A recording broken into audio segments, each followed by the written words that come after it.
बोलिए राधे राधे। राधा रानी की जय हो। वृषभान किशोरी की जय हो।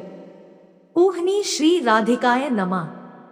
दोस्तों, आज हम आपको सुनाने जा रहे हैं राधा अष्टमी की पावन कथा।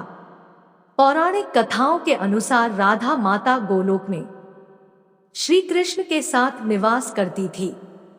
एक बार देवी राधा गोलोक से कहीं बाहर गई।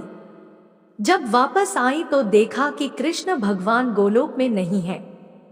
उस समय भगवान श्री कृष्ण अपनी एक सखी विराजा के साथ गोलोक में घूम रहे थे।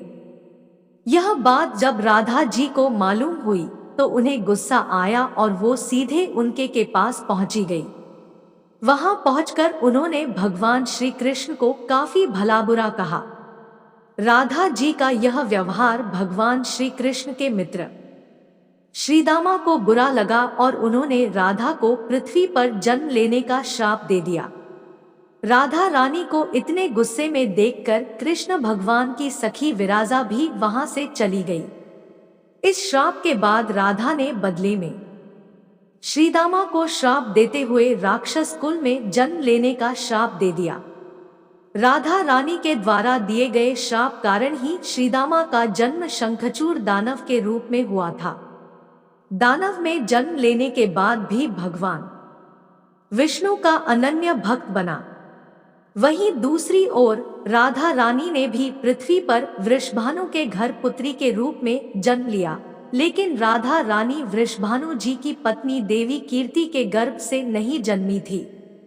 दरअसल जिस समय श्रीदामा और राधा रानी ने एक दूसरे को श्राप दिया, तब भगवान श्री कृष्ण ने राधा रानी से कहा कि आपको पृथ्वी पर देवी कीर्ति और वृषभानु जी की पुत्री के रूप में रहना है। इसके आगे भगवान श्री कृष्ण ने राधा रानी से कहा कि जब आप विवाह के योग्य हो जाएंगी तो आपका विवाह मनुष्य के अवतार में रायार नामक एक वैश्य से होगा, हालांकि वह भी मेरे अंशावतारों में से ही एक होगा।